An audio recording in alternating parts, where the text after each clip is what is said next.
Welcome to special analysis. నేను రమ మండవ. ఈరోజు అనాలిసిస్లో భాగంగా మనం తీసుకోబోతున్న టాపిక్ ఏంటంటే బీజేపీలోకి దువ్వాడ శ్రీనివాస్ అని చెప్పేసి నేను టైటిల్ పెట్టాను. ఆ అంశం గురించే డిస్కస్ చేయబోతా ఉన్నాం. ఇక్కడ Duvvada Srinivas either is in he is in position or opposition ఎప్పుడు కూడా ఏదో ఒక రూపంలో ఆయన వార్తల్లోనే ఉంటారు. ఒక ట్యాక్ట్ఫుల్గా చేస్తూ ఉంటారు. ఎప్పుడు ఆ విషయంలో తను ఎప్పుడు ప్రచారంలో ఉంచుకునేలాగా చేస్తూ ఉంటాడు ఆయన. గతంలో మనం చూస్తే అటు కాంగ్రెస్ నుంచి ఆయన రాజకీయ ప్రస్థానం స్టార్ట్ చేశారు. అక్కడి నుంచి ప్రజారాజ్యంలోకి వెళ్ళారు. ప్రజారాజ్యంలో ఆయనకు అంతగా అదృష్టం కలిసి రాల. అక్కడి నుంచి జగన్మోహన్ రెడ్డి పార్టీ పెట్టిన క్రమంలో జగన్మోహన్ రెడ్డి వెంట నడిచే ప్రయత్నం చేశారు. 14లో పోటీ చేశారు, ఎంపీగా ఓడిపోయారు. అండ్ దెన్ 19లో పోటీ చేశారు, ఎమ్మెల్యేగా, అప్పుడు ఓడిపోవడం జరిగింది. అటు కింజారపు ఫ్యామిలీతో ఆయన ఎప్పుడు కూడా ఒక నెగోషియేషన్ ఉండేది రాజకీయాల పరంగా. అటు ఏదైతే శ్రీకాకుళం ప్రజెంట్ ఎంపీగా కేంద్ర మంత్రిగా ఉన్న రామ్మోహన్ నాయుడుతో పోటీ చేసి ఓడిపోవడం జరిగింది. వాళ్ళ బాబాయ్ అయిన అచ్చెన్నాయుడుతో ఎమ్మెల్యేగా పోటీ చేసి అక్కడ ఓడిపోవడం జరిగింది. ఇక 14 ఎన్నికల కంటే ముందు ఆయనకు ముందుగా వాళ్ళ వైఫ్ వాణికి టికెట్ అనుకున్నారు జగన్మోహన్ రెడ్డి. బట్ ఆ నెగోషియేషన్‌లో లాస్ట్ మినిట్‌లో మళ్ళా దువ్వాడే పోటీ చేయడం జరిగింది. మొన్నటి ఎన్నికల్లో కూడా వైఎస్ఆర్‌సీపీ తరపున ఆయన ఓడిపోయారు. అయితే ఆయన వ్యక్తిగతంగా తన భార్య అయిన వాణితో విభేదాలు గానీ, ఆ తర్వాత ఆయన దివ్యల మాధురితో ఆయన కోరిలేట్ అవ్వటం గానీ, సో ఈ ఇష్యూస్ అన్నీ కూడా ఎప్పుడు ఆయన్ని వార్తల్లో ఉంచుతా వచ్చాయి. వాళ్ళిద్దరూ కూడా శృతి మించి వ్యవహరిస్తున్న తీరు కూడా ఎన్నో సార్లు మీడియా ఫోకస్ చేసింది. వాళ్ళకది కరెక్టే కావచ్చు గానీ, బట్ చూసేదానికి మాత్రం చాలా హడావిడి నడుస్తూ ఉండేది. దానికి తగ్గట్టు సోషల్ మీడియా కూడా వాళ్ళనంతే, వాళ్ళ రిలేషన్ అంతే ప్రొజెక్ట్ చేస్తూ కూడా వచ్చిందనమాట. సో ఇది చాలామందికి తప్పు అనిపించొచ్చు, కొంతమందికి రైట్ అనిపించొచ్చు గానీ, బట్ ఎప్పుడు కూడా వాళ్ళిద్దరూ వార్తల్లోనే ఉండేవాళ్ళు. సో అది ఎక్కడ పార్టీకి డ్యామేజ్ అవుతుందా అని చెప్పేసి ఇటీవలే ఆయన పార్టీ నుంచి సస్పెండ్ చేస్తున్నట్టు పార్టీ అధిష్టానం నిర్ణయం తీసుకుంది. అయితే పార్టీ అధిష్టానమేమో ఆయన సస్పెండ్ చేశామని చెప్తుంది. కానీ దువ్వాడ శ్రీనివాస్ ఇప్పటికీ నేను వైసీపీతో ఉన్నానని చెప్తారు. ఇంకోవైపు నన్ను పార్టీలో అత్యంత అవమానకరంగా బయటికి పంపింది ధర్మాన బ్రదర్సే అని చెప్పి ఇటీవల కాలంలో పదే పదే ఆయన ధర్మాన బ్రదర్స్‌ని టార్గెట్ చేస్తా ఉన్నారు. అటు ధర్మాన ప్రసాద్‌ని, ధర్మాన కృష్ణదాస్‌ని. వాళ్ళిద్దరూ కూడా కింజారా ఫ్యామిలీతో చాలా అసోసియేట్ ఉంటారు. చాలా క్లోజ్ రిలేషన్ ఉంది వాళ్ళిద్దరికీ. సో అందుకనే వాళ్ళిద్దరిని కూడా నేను కేడీ బ్రదర్స్ అని పిలుస్తానంటూ వాళ్ళని పదే పదే వాళ్ళని కవ్వించే ప్రయత్నం చేస్తా ఉన్నారు. ఇదే సమయంలో ఆయన కాళింగుల నినాదం ఎత్తుకున్నారు. అటు ధర్మాన, ఇటు కింజారి ఫ్యామిలీలు ఏకమై జిల్లా మొత్తంలో కూడా ఉత్తరాంధ్రలోనే కాళింగులను తొక్కేసే ప్రయత్నం చేస్తున్నారనేది దువ్వాడ ఆవేదనకు కారణం. ఇటీవలే ఆముదాల వలస నుంచి ఎమ్మెల్యేగా గెలిచిన కూనారావు మీద కొన్ని ఎలిగేషన్స్ వచ్చినాయి. స్థానికంగా లోకల్ టీచర్ కొంత ఎలిగేషన్ చేసింది ఆయన మీద వ్యక్తిగతంగా. ఈ ఇష్యూలో అందరికంటే ఫస్ట్ కూనారావు వైపు నిలిచింది ఎవరంటే దువ్వాడే. ఆ రోజు కాళింగులలో ప్రధాన నేతలందరినీ తీసుకొచ్చి ప్రెస్ మీట్ పెట్టించి కూనారవికి మద్దతుగా మాట్లాడించే ప్రయత్నం చేశారు.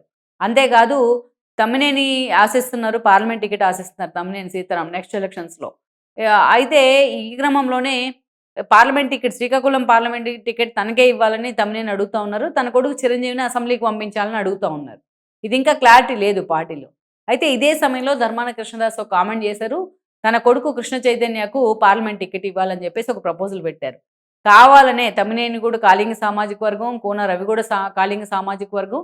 అందుకని మమ్మల్ని అందరినీ తొక్కేసే ప్రయత్నం జరిగింది. దువ్వాడ ప్రధాన ఆరోపణ ఏంటంటే గతంలో కిల్లి కృపారాణిని కూడా ఇలాగే వీళ్ళు కాళింగ సామాజిక వర్గం కావడం కారణంగానే ఆమెను కూడా తొక్కేశారు అని చెప్పేసి ఆయన తన వాయిస్‌ని చాలా గట్టిగా రైజ్ చేసే ప్రయత్నం చేస్తా ఉన్నారు. ఇంతటితో ఆగలేదు ఆయన. కాళింగ సామాజిక వర్గాన్ని మొత్తాన్ని ఆత్మీయ సమ్మేళనం పేరుతో ఒకే వేదిక మీదకి తీసుకొచ్చారు. అదే వేదిక మీద నుంచి నిన్నటి వరకు బద్ధ శత్రువులుగా ఉన్న మామ అల్లుళ్ళు, మేనమామ అండ్ మేనల్లుడు ఎవరైతే ఉన్నారో పూనా రవి అండ్ తమ్మినేని సీతారాంని ఒకే వేదిక మీద తీసుకొచ్చారు. వాళ్ళిద్దరిని చేతులు కలిపి వాళ్ళు మీడియాకి ఫోటోలకు కూడా పోజులు ఇచ్చే ప్రయత్నం చేశారు. ఇది ఒక వింతనే చెప్పుకోవాలి. అయితే ఈ సందర్భంలో నెక్స్ట్ దువ్వాడ సామాజిక వర్గం తరపు నిలబడతా ఉన్నారు. కాళింగ సామాజిక వర్గం కోసం ఎంత దూరమైనా వెళ్తానంటున్నారు. ఇదంతా ఓకే, దట్స్ ఫైన్. ఆయన వ్యక్తిగత చరిష్మా పెరుగుతూ ఉందనుకోవచ్చు ఈ విషయంలో. అయితే ఇదే సమయంలో ఇన్ని రోజులుగా ఆయన పార్టీ నుంచి సస్పెండ్ అయ్యారని చెప్తున్నా వైసీపీ కూడా పూర్తిగా ఒక ప్రకటన చేయట్లేదు. ఆయనకు సంబంధించి మేము సస్పెండ్ చేశాము అనేసి. ధర్మాన బ్రదర్స్ ఇదే డిమాండ్ చేస్తున్నారు, దీని మీద క్లారిటీ ఇవ్వాలి అని చెప్పేసి. దువ్వాడేమో ఇంకా వైసీపీలో ఉన్నానని చెప్తున్నారు కానీ వైసీపీలో ఆయన్ని ఆ స్థాయిలో కోపప్ చేసే పరిస్థితి, జగన్మోహన్ రెడ్డి దగ్గరికి తీసే పరిస్థితి అయితే సమీప రోజుల్లో కనిపించట్లా. అయితే ఇదే సమయంలో ఇక టీడీపీ వైపు, ఎందుకంటే కూనా రవి, తమ్మినేని లాంటి వాళ్ళతో అంత క్లోజ్ అసోసియేట్ మెయింటైన్ చేస్తున్నారు కాబట్టి, క్లోజ్ అసోసియేషన్‌తో ఉన్నారు కాబట్టి ఆయన టీడీపీలోకి వెళ్తారో అనేది ఒక చర్చ. అలాగని జనసేన వైపు నుంచి అయితే ఆయనకు ఆప్షన్ లేదు. టీడీపీ కూడా ఇంతవరకు ఆయన రమ్మన్న సందర్భం అయితే లేదు. ఎందుకంటే ఏ కాంట్రవర్సీ అయితే వైసీపీ తన మెడకు చుట్టుకుంటుందని ఆయన దూరం పెట్టిందో, సో టీడీపీ జనసేనలు కూడా అలాగే ఆలోచిస్తున్నాయనే అనుకోవాలి. ఇదే సమయంలో బీజేపీలోకి వెళ్తారన్న చర్చ జరుగుతోంది. ఎందుకంటే నిన్న మొన్న ఆయన కొన్న లోకల్ ఛానల్స్‌తో మాట్లాడుతూ నెక్స్ట్ టార్గెట్ ఏంటి అంటే బీజేపీలోకి వెళ్ళే అవకాశం ఉందా అని అడిగితే దాన్ని ఆయన కొట్టిపడేయలేదు. ఒక సానుకూలంగా స్పందించారు. సో, ఈ క్రమంలోనే స్థానికంగా లోకల్ ఈక్వేషన్స్‌లో ఫిట్ అవ్వాలి అంటే బీజేపీలోకి వెళ్ళడమే కరెక్ట్ అని కూడా ఆయన ఆలోచిస్తున్నట్టు ప్రచారం జరుగుతోంది. ఎందుకంటే BJP is the only option for him present డేస్‌లో. అయితే ఇక బీజేపీ గూడా లోకల్‌గా పూర్తి స్థాయిలో తమ పట్టు కొన్ని చోట్లైనా పెంచుకోవాలి. కొన్ని పాకెట్స్‌లో పర్టిక్యులర్‌లీ కొన్ని సామాజిక వర్గాలని బీజేపీ ఆలోచన చేస్తుంది. అలాంటి సందర్భంలో దువ్వాడ శ్రీనివాస్‌ని బీజేపీ పార్టీలోకి తీసుకున్నా గూడా పెద్ద ఆశ్చర్యకరమైన విషయం ఏమి కాదు.